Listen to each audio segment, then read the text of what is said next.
Movie world മീഡിയയിലേക്ക് സ്വാഗതം. മരണ വീട്ടിൽ ആളുകൾക്ക് എല്ലാ വിധത്തിലും പെരുമാറാൻ പറ്റില്ല. അപ്പോൾ ആ പെരുമാറ്റം പലപ്പോഴും അടക്കേണ്ടി വരും, അല്ലെങ്കിൽ ആ മരണം സംഭവിച്ചതിൻ്റെ കാരണവുമായി ബന്ധപ്പെട്ട തമാശകൾ, അങ്ങനത്തെ സിനിമകൾ മുമ്പ് സംഭവിച്ചിട്ടുണ്ട്, അങ്ങനെ സന്ദർഭങ്ങൾ വന്നിട്ടുണ്ട്.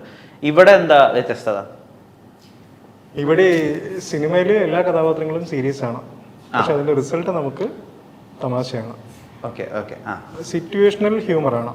ആ ഒരു സന്ദർഭത്തിൽ ആ ഒരു വ്യക്തി അങ്ങനെ പെരുമാറുന്നതിലുണ്ടാകുന്ന തമാശ അല്ല. അപ്പൊ അതെന്ന് പറയുമ്പോൾ ഇപ്പോൾ 2 മീറ്റർ ഉണ്ടല്ലോ. ഇപ്പോൾ ഒരു സീരിയസ് ആയ സിറ്റുവേഷൻ നടക്കുന്നു, അല്ലെങ്കിൽ ആ പറയുന്ന ഡയലോഗുകൾ സീരിയസ് ആണ്, എന്നാൽ വരുന്ന അർത്ഥം തമാശയാണ്. ഇപ്പൊ ശ്രീനിവാസൻ സാറിന്റെ ഒക്കെ സ്ക്രിപ്റ്റിലെ പ്രത്യേകത ഉണ്ടല്ലോ, ചായ വേണോ, വേണ്ടി വന്നേക്കും, അതിലൊരു ചിരി ഉണ്ടല്ലോ. അങ്ങനത്തെ ചിരിയാണോ അതോ സിറ്റുവേഷൻ സീരിയസ് ആണോ നമുക്ക് ചിരി വരുന്നു?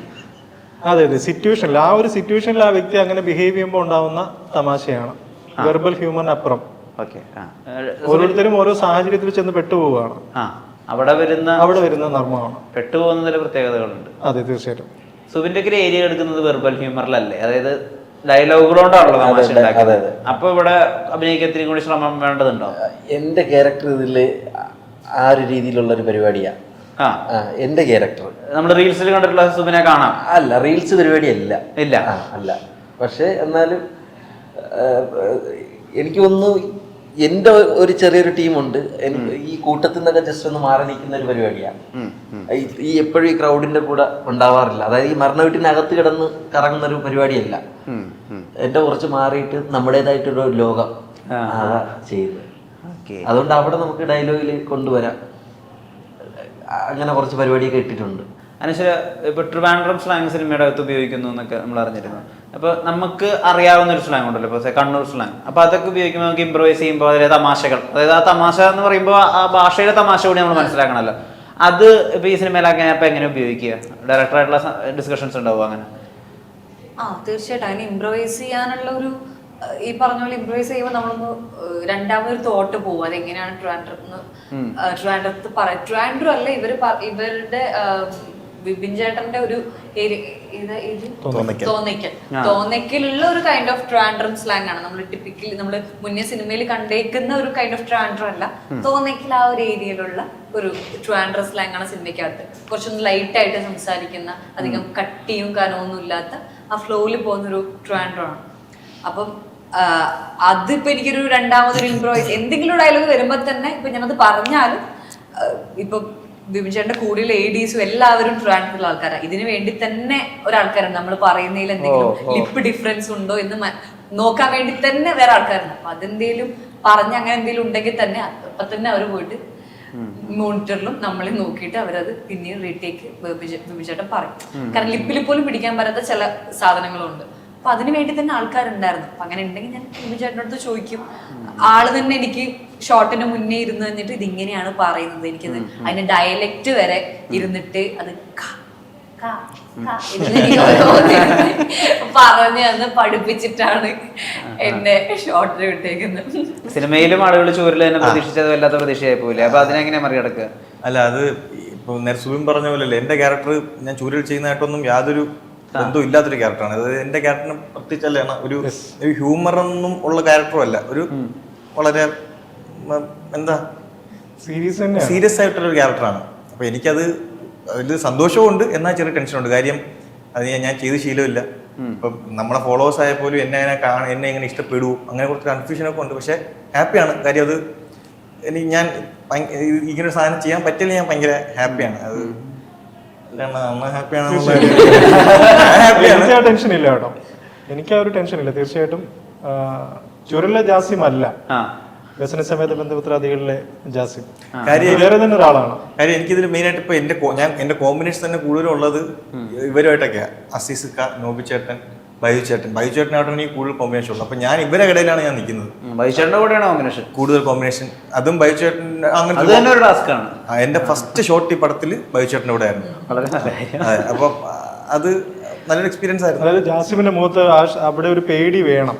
അപ്പൊ നമ്മൾ നോക്കുമ്പോൾ ഏറ്റവും ബെസ്റ്റ് ബൈജുചേട്ടന് അപ്പുറത്തുണ്ടെങ്കിൽ ഓട്ടോമാറ്റിക്കലി ആ പേടി അത് നമ്മള് പിന്നെ പ്രയോഗത്തിൽ കൊണ്ടുവന്നു, അത് വിജയിച്ചു. അശ്വതി, ഈ സ്റ്റേജിലെ പെർഫോമൻസിന്റെ ഒക്കെ വലിയ ഫാനാണ്. ഈ ട്രിവാൻഡ്രം സ്ലാങ് അത് സ്റ്റേജിൽ വളരെ സക്സസ്ഫുൾ ആയിട്ട് ഉപയോഗിച്ചത് ആണോ ഈ സിനിമയ്ക്ക് ഒരു വഴി തുറക്കുന്നത്? അങ്ങനല്ല, അതെനിക്ക് തോന്നുന്നു ഇവര് കണ്ടിട്ട് തന്നെ ഉണ്ടെന്ന് എനിക്ക് തോന്നുന്നില്ല. അല്ലാതെയാണ് ഈ സിനിമയിലേക്ക് അവസരം വരുന്നത്. പിന്നെ ട്രിവാൻഡ്രം സ്ലാങ് കൈകാര്യം ചെയ്യുമെന്ന് അറിയായിരുന്നു. വിപിൻ ചേട്ടനോട് റീന ചേച്ചി പറഞ്ഞിരുന്നു, അങ്ങനെയാണ് വിളിക്കുന്നത്. അല്ലാണ്ട് എൻ്റെ ആ ഒരു പെർഫോമൻസ് ഒന്നും കണ്ടിട്ട് അങ്ങനെ വരുന്നതല്ല. പക്ഷേ ഞാൻ അതിൽ പറയുന്ന, അതായത് ചാനൽ ഷോസിലും സ്റ്റേജ് ഷോസിലും ഒന്നും പറയുന്ന തിരുവനന്തപുരം സ്ലാങ് അല്ല ഇതിനകത്ത് ഉപയോഗിച്ചിരിക്കണം. വ്യത്യാസമുണ്ട്, നന്നായിട്ട് നല്ല വ്യത്യാസമുണ്ട്. നമ്മളെല്ലാവരുടെയും വലിയ വ്യത്യാസമാണ്. അനശ്വരയും സിജുവും മാത്രമാണ് ട്രിവാൻഡ്രം അല്ലാത്തതിലുള്ളത്. പക്ഷെ പക്ഷെ ഈവൻ നമ്മളെ പോലും സ്ലാങ് നെടുമങ്ങാട് പോലും നമ്മുടെ ശൈലിയിലേക്ക് വരാൻ നന്നായിട്ട് ബുദ്ധിമുട്ടുണ്ടായിരുന്നു. സുബിന്റെ ജാസിന്റെ ഒക്കെ ഒരു നിരീക്ഷണ പാഠമുണ്ടല്ലോ. ഇവര് പലപ്പോഴും ഇപ്പൊ സുബിന്റെ ഒരു ഹോട്ടലില് ഒരു സപ്ലയർ ആയിട്ടുള്ളൊരു വിഷപകർച്ചയാണ്. അതായത് ഈ പൊട്ടിത്തെറിച്ച ചിക്കൻ അങ്ങനത്തെ വിഭവങ്ങൾ വരുന്ന സമയത്ത് ആ സപ്ലയർ അതിന്റെ ഒരു ഡിസ്ക്രിപ്ഷൻ പോലെ പറയുന്നുണ്ട്. ഒരു കോഴിയെ ഓടിച്ചിട്ട് പിടിച്ച് അതിൽ നിന്ന് മുട്ടയെടുക്കുന്ന കൊണ്ട് ഫുൾ ഡിസ്ക്രിപ്ഷൻ ആയിട്ടാണ് പറയുന്നത്. അപ്പൊ അതൊരു നിരീക്ഷണ പാഠം, ഒരു ഒബ്സർവേഷണൽ സ്കില്ലാണ്. അതിനെ കുറച്ച് സാറ്ററിക്കലായിട്ട് പ്രസന്റ് ചെയ്യുകയാണ്. ഇവരുടെ ഇങ്ങനത്തെ സ്കിൽസ് കൊണ്ട് ഇവരെ ചൂസ് ചെയ്യാം, അങ്ങനെയാണ് ഇവരൊക്കെ പിക്ക് ചെയ്യുന്നത്. ഒരിക്കലും അങ്ങനെയല്ല. ഇവരുടെ മാനറിസം ഈ കഥാപാത്രത്തിന് ഗുണമാവുമെന്ന് ഞാൻ വിചാരിച്ചിട്ടുണ്ട്. ജാസിമിന്റെ ആണെങ്കിലും സുമിന്റെ ആണെങ്കിലും അവരുടെ ഒരു പർട്ടിക്കുലർ മാനറിസം ഈ കഥാപാത്രത്തിന്, ഈ സിനിമയിലെ ക്യാരക്ടേഴ്സിന് ഗുണം ചെയ്യും എന്ന് കണ്ടിട്ടുണ്ട്. അല്ലാതെ അവരുടെ ആ ഒരു കോണ്ടന്റ് ക്രിയേഷനിലെ കഴിവ് അങ്ങനെ കണ്ടിട്ടേ ഇല്ല. ഈ കഥാപാത്രം ചെയ്യാനായിട്ട് ഈ ഒരു മാനറിസം ഉള്ള ആളായതിന്റെ പേരിൽ ഇവര് നന്നായിരിക്കും. അങ്ങനെയാണ് നോക്കിയത്. നിങ്ങളോട് രണ്ടുപേരോട് ഇപ്പൊ ഈ കോണ്ടന്റ് ക്രിയേറ്റേഴ്സ് ആയതിന്റെ പേരില് ഇപ്പൊ സാധാരണ ആളുകൾ നിരീക്ഷിക്കാത്ത ഒരു ആംഗിളിൽ ഇപ്പൊ ഒരു തത്തയോ കിളിയോ ഒക്കെ കണ്ടു കഴിഞ്ഞാൽ അതിനെ അങ്ങനെ നിരീക്ഷിക്കുക, അല്ലെങ്കിൽ ഇതിൽ നിന്ന് എന്ത് കണ്ടന്റ് ഉണ്ടാക്കാൻ പറ്റും, അങ്ങനെ ആലോചിക്കുക, അങ്ങനെ ഒരു പ്രോസസ് ഉണ്ടോ? ഇല്ല, അത് ചൂരലിലെ ഒരു 100% കണ്ടന്റ്സും ഷമീറാണ് ചെയ്യുന്നത്. ഞാൻ എന്തെങ്കിലും ഇംപ്രൂവൈസ് ചെയ്യുന്ന പരിപാടിയേ ഉള്ളൂ. അല്ല അപ്പൊ അതുകൊണ്ട് എനിക്ക് അങ്ങനെ ഞാൻ ചിന്തിക്കാറില്ല. ഫുൾ സ്ക്രിപ്റ്റ് എല്ലാം ഷമീറാണ് ചെയ്യുന്നത്. അത് എന്തെങ്കിലും ചെറിയ ഷൂട്ടിംഗ് സമയത്തോ അല്ലെങ്കിൽ പറയുമ്പോൾ എന്തെങ്കിലും ചെറിയ ഐഡിയാസ് കൊടുക്കുന്നതല്ലാതെ ഞാൻ ഈ തുടക്കം വിടാറില്ല. എല്ലാം ഷമീർ തന്നെയാണ് ചെയ്യുന്നത്. അപ്പൊ എനിക്ക് ആ ടെൻഷൻ ഇല്ല, ഞാൻ ചിന്തിക്കാൻ പോകുന്നത്. സുബിൻ എങ്ങനെയാ കാണുന്നതിലൊക്കെ അങ്ങനെ ഇതിൽ തമാശ ഉണ്ടാക്കാൻ പറ്റുമോ, ഇതിൽ കോണ്ടന്റ് ഉണ്ടാക്കാൻ പറ്റുമോ?